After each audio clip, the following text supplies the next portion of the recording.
Good morning to all. આજના વિડીયોમાં આપણે શીખીશું ઇંગ્લિશ ધોરણ 7નો પાઠ નંબર 3. પાઠનું નામ છે yes I will. Yes I will એટલે કે હા હું કરીશ. અહીં 4 મિત્રોના સંવાદ આપેલા છે કે એકબીજા સાથે વાત કરે છે. તો 4 મિત્રો છે કુલદીપ, નરેન્દ્ર, સાહિલ અને રશ્મિ. તો નરેન્દ્ર કહે છે કબડ્ડી એટ 5, એટલે કે નરેન્દ્ર એમ કહે છે કે આપણે 5 વાગે સાંજે કબડ્ડી રમીએ. નો લેટ્સ પ્લે ચેસ. આર એટલે કે રશ્મિ એમ કહે છે કે ના આપણે ચેસ રમીએ. Sure things I love chess let's sharpen our brain. તો કે એટલે કે કુલદીપ એમ કહે છે કે ચાલો આપણે ચેસ રમીએ, આપણા મગજને થોડોક તેજ બનાવીએ. Oh lady Vishwanathan our decision is kabaddi. Narendra thank you okay no chess no kabaddi.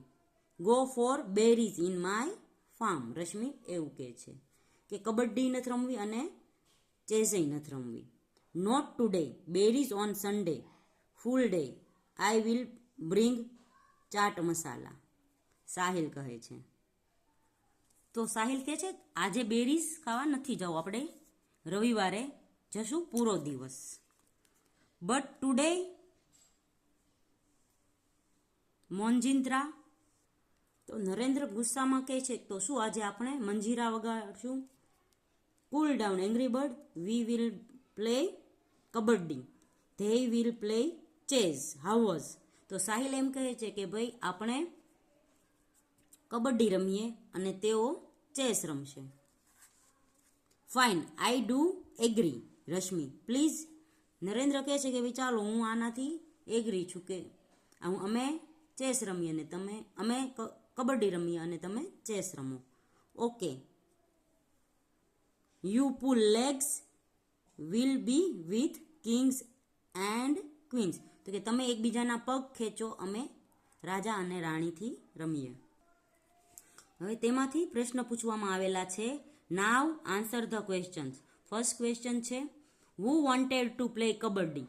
તો કહે છે કે ભાઈ નરેન્દ્રને કબડ્ડી રમવી હતી. Rashmi wanted to play chess true or false. તો જવાબમાં આવશે ટ્રુ.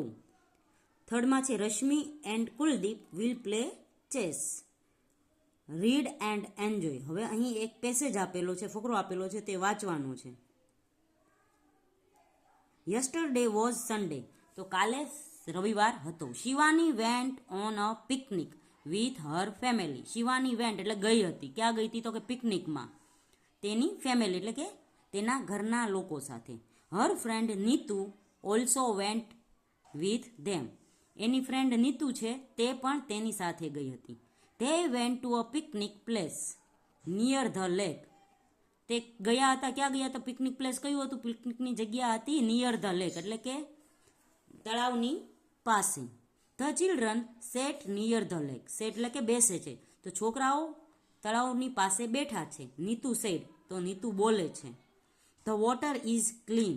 કે આ પાણી કેટલું ચોખ્ખું છે. Let's keep hour legs in it. કે આ પાણી બહુ ચોખ્ખું છે, આપણે આપણા પગ આ પાણીમાં મૂકીએ. ઓહ હાઉ કોલ્ડ ઇટ ઇઝ. પાણીમાં પગ મૂકે છે તો ભાઈ તેને બહુ જ પાણી ઠંડુ લાગે છે. Mother sad look here children be careful. એટલે કે તમે લુક હિયર એટલે કે અહીં જુઓ અને કેરફુલ એટલે કે ધ્યાન રાખજો. Okay said the children. Children કહે છે કે ભાઈ હા અમે અમારું ધ્યાન રાખીશું. ઇટ વોઝ એબાઉટ નૂન એટલે કે હવે બપોરનો સમય થઈ ગયો. Mother said yes with joy they sat under a banyan tree. Banyan tree એટલે કે મોટા વડની ઝાડ નીચે તેઓ બેઠા. It was about 3 o'clock in the afternoon. હવે છે બપોરના 3 વાગ્યા. Father said come children let's go for a boat ride. તો કે કમ ચિલ્ડ્રન અહીં આવો છોકરાઓ આપણે બધા બોટ રાઇડ માટે જઈએ, એટલે બોટની સવારી માટે જઈએ. They all went for a boat ride. તેઓ બધા બોટની સવારી માટે ગયા. બોટ એટલે કે હોડીની સવારી માટે ગયા. The children sang the song. અને છોકરાઓએ ગીત ગાયું. Row row row your boat gently down the stream merrily life's a happy dream. તો બાળકો ગીત ગાય છે કે ભાઈ ધીમે ધીમે રોવ યોર બોટ, એટલે કે તમે છે તે હરોળમાં બોટ હકાલો, એટલે સીધી બોટ હકાલો. જેન્ટલી ડાઉન ધ મેરલી એટલે જેન્ટલી એટલે કે પ્રેમથી તમે બોટ હકાલો અને આનંદ કરો. In the evening they return home, અને સાંજ પડી અને તેઓ બધા ઘરે પાછા આવ્યા.